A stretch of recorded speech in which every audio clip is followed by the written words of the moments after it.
कारी का अब जितना धन रखा था पांचों वैश्याएं बांट करके अपने अपने घर चली गई।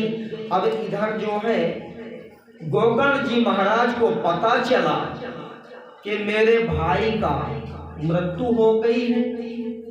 गोकर्ण जी महाराज ये भी जानते थे कि पिताजी का भी वैकुंठवास हो चुका है। तो वहीं गंगा जी में श्राद्ध तर्पण किए गोकर्ण जी महाराज, मगर तर्पण करके बहुत समय बीत जाने के बाद अपने ऐसे उनके मन में ऐसा विचार आया कि आज मैं अपने गांव घर के लिए आज चलूं। बहुत दिन हो गया, ना जाने कैसा होता होगा, मेरे पिताजी का मकान कैसा होगा, देखूं चल करके। तो घर में आए, घर में जैसे आए, जिस घर में राजन कोई नहीं रहता वो घर बहुत जल्दी गिर जाता है, घास फूस निकल आती है। तो गोकर्ण जी महाराज दरवाजा खोले और जरा सा जगह को साफ करके संध्या करने लगे। आसन बिछाए, बैठ गए, कमंडल रखे, छाता रखे इधर, और जैसे जप करने के लिए बैठ गए वैसे धुंधकारी प्रेत योनि में आकर के दर्शन दिया गोकर्ण जी महाराज को।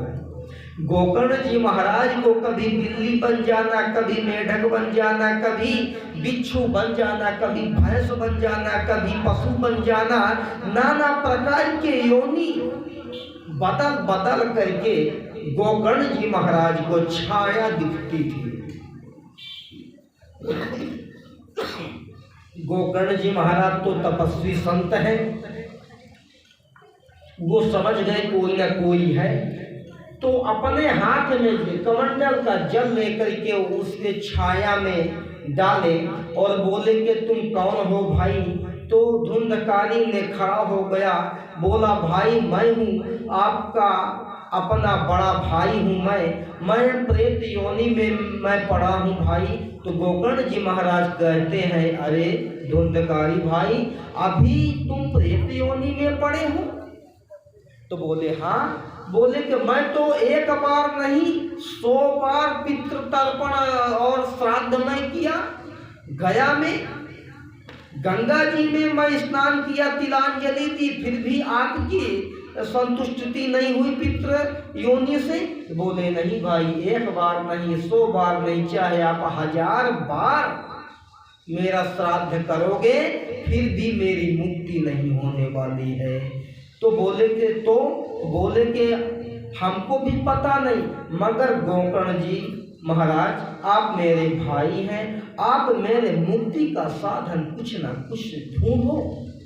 गोकर्ण जी महाराज बोले ठीक भाई, अभी आप चले जाओ, सुबह ब्रह्म मुहूर्त में मैं आपका कुछ मैं करता हूँ, मैं आपको के बारे में मैं कुछ समझता हूँ, मैं अवश्य करूँगा मुक्ति का।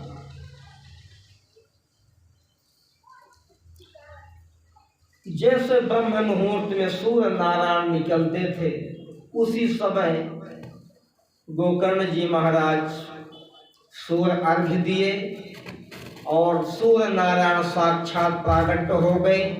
सूर्य नारायण से निवेदन किए गोकर्ण जी महाराज, बोले हे प्रभु, मेरा धुंधकारी प्रेत योनि में पड़ा हुआ है, कोई ऐसा आप साधन बताइए कि प्रेत योनि से छुटकारा पा सके।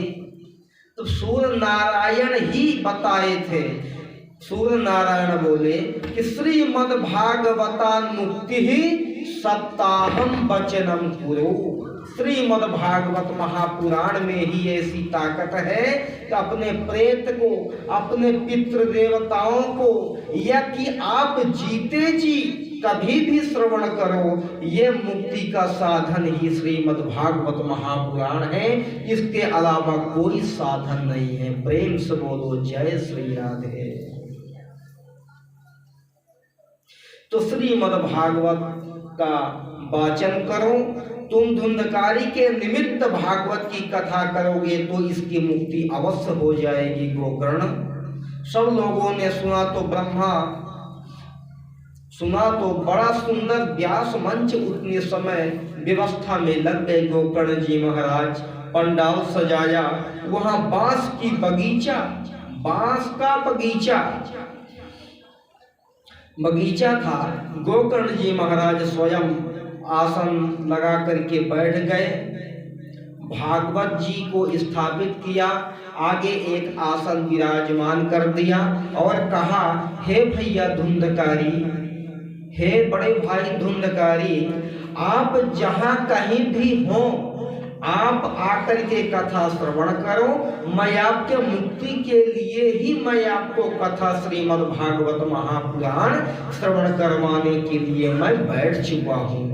तब धुंधकारी ने वहां जंगल में कहा क्या मिले, तो ये बांस का बगीचा लगा था, तो वो बांस जो कोल होता है वो छिद्र में बैठ करके धुंधकारी जा करके एक जगह गांठ में बैठ गया। प्रेत सब ये बांस जो है तो 7 गांठ के ही बांस होता है, 7 दिन का ही श्रीमद् भागवत महापुराण की जाती है। बांस की पहली ग्रंथि में जाकर के धुंधकारी बैठ गया। पहले दिन कथा का जैसा ही विश्राम हुआ राजन सज्जनों, पहली ग्रंथि फट गई। आसन पर प्रेत बैठ नहीं सकता, बैठे तो हवा से झोंका से उड़ सकता है, उड़ जाता है।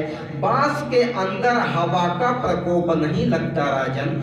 दूसरे दिन कथा में दूसरी ग्रंथि फट गई। ऐसे ही 7 दिवस कथा का जैसे ही विराम हुआ, 7 ग्रंथियां फट गई। उसमें बैठा प्रेतात्मा जो धुंधकारी था एकदम देव रूप में परिवर्तित होकर के आ गया, देव रूप बन गया और हाथ जोड़ करके बोला, भैया आपने बड़ी कृपा की है, यदि आप भागवत श्रवण नहीं करवाते तो मेरा उद्धार कभी नहीं होता। बढ़िया 12 वर्ष का उम्र लेकर के धुंधकारी ने साक्षात प्रकट हो गया और गोकर्ण जी महाराज को प्रणाम किया। उतने समय भगवान के पार्षदों ने विमान लेकर के आ गए, विमान लेकर के आ गए। तब गोकर्ण जी महाराज कहते हैं, अरे स्वर्ग के देवताओं, आप एक ही विमान लेकर के क्यों आए हैं? कथा तो हम 88,000 ऋषि श्रवण किए हैं ना।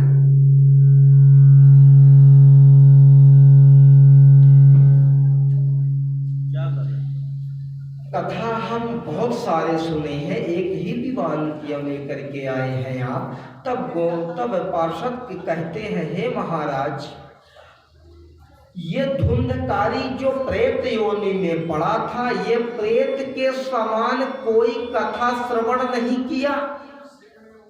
ये एक आसन में एक छिद्र में घुस करके और बिना पानी पिए, बिना भोजन किए, एक आसन में बैठ करके 7 दिन तक कथा श्रवण किया है। इसलिए इसके लिए मैं विमान लेकर के आया हूँ।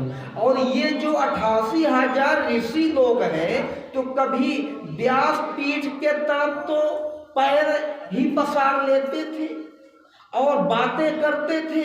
श्रोता भी महाराज 3 प्रकार के होते हैं, मैं आपको बताऊं। गोकर्ण जी महाराज को पार्षद बता रहे हैं कि श्रोता कितने प्रकार के।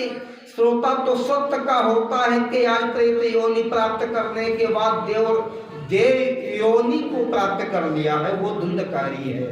एक आसन में बैठ करके बिना खाए पिए देव रूप में आ गया है। और दूसरा श्रोता वही है धुंधकारी। तीसरा श्रोता पंडाल में आ जाए, कीर्तन किया तो ठीक है, नहीं किया तो डबल ठीक भगवान करे। और कभी अमल लग गई तो सुपारी काट करके खाने लगता है, वो हो गया सरोता या कि सोता है।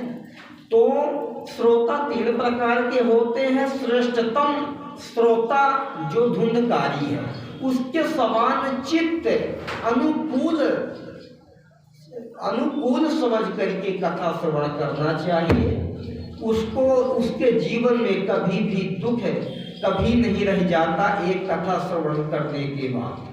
और इसके बाद धुंधकारी ने विमान में बैठ करके अंतर ध्यान हो गए।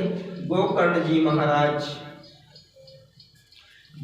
जी महाराज नमस्कार किए पार्षदों को, और धुंधकारी पता है वैकुंठ धाम को चला गया। पुनरपि जन्मं पुनरपि मरणं पुनरपि जननी जठरे शयनम्। अब धुंधकारी का जो आत्मा है राजन, वो कभी अपने माँ के गर्भ में नहीं आएगा, उसका दोबारा अब जन्म ही नहीं होगा। कलयुग के लोगों को तो, और ये सप्ताह यज्ञ में हो सके तो जो जजमान है, जो प्रधान जजमान है, हो सके तो निराहार कथा श्रवण करना चाहिए। अगर निराहार कथा श्रवण नहीं कर पाता तो फल खाकर के 7 दिन समय बिताना चाहिए, और अच्छा भगवत भक्ति भी करना चाहिए, कथा श्रवण करना चाहिए। और अगर फल फ्रूट में भी अगर उसको कमजोरी महसूस अगर आए तो एक टाइम भोजन करें। अगर एक टाइम में भी अगर बोध ना लगे तो दोनों टाइम भोजन करके कथा श्रवण करें। अगर 2 टाइम में भोजन में और अगर कमजोरी महसूस समझ में आए तो 4 बार करो, भगवान कहता है, मगर कथा श्रवण करो। प्रेम से बोलो जय श्री राधे। भोजनम तो परम मन्ये कथा श्रवण कार्यक्रम नोपवासो बड़ा प्रोक्ता कथा विघ्न करो यदि।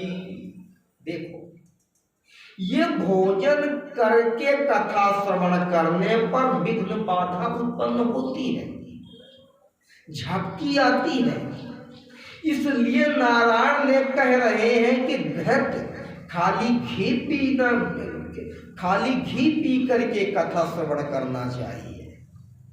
मगर घी पीने में अगर बोध ना लगे तो फल फ्रूट दूध पियो, खाओ, अनाज खाओ। अगर इतने में भी बोध अगर ना लगे तो रोटी वहीं बांध करके पंडाल में ले जाओ, खाते रहो, और मगर कथा श्रवण करो। प्रेम से बोलो जय श्री राधे। सीताराम सीताराम सीताराम सीताराम सीताराम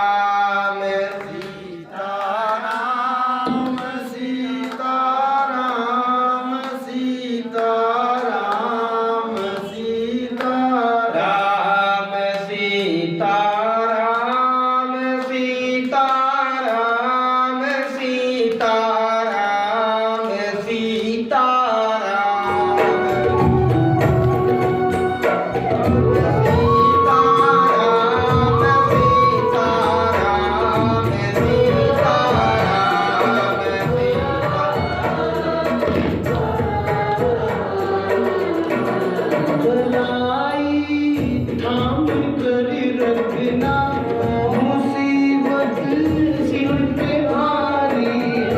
जय हो।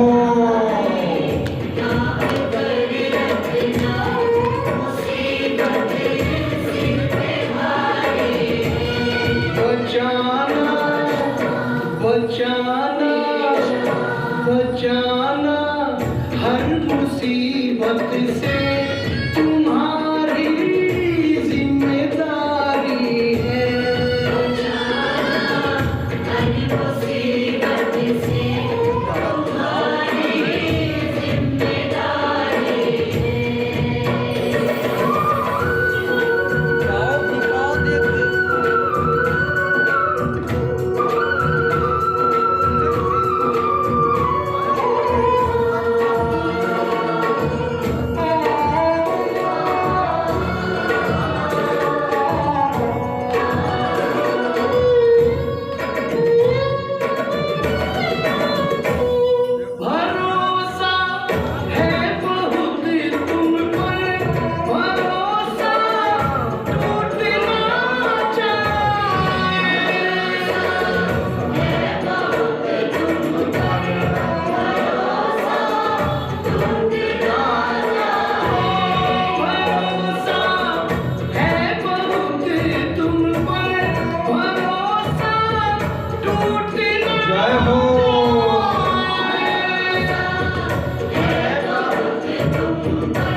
जन्मादस्यतोऽन्वयादितरतास् चार्थे स्वभीष्टास्वराट् तेने ब्रह्महृदाय आदिकवये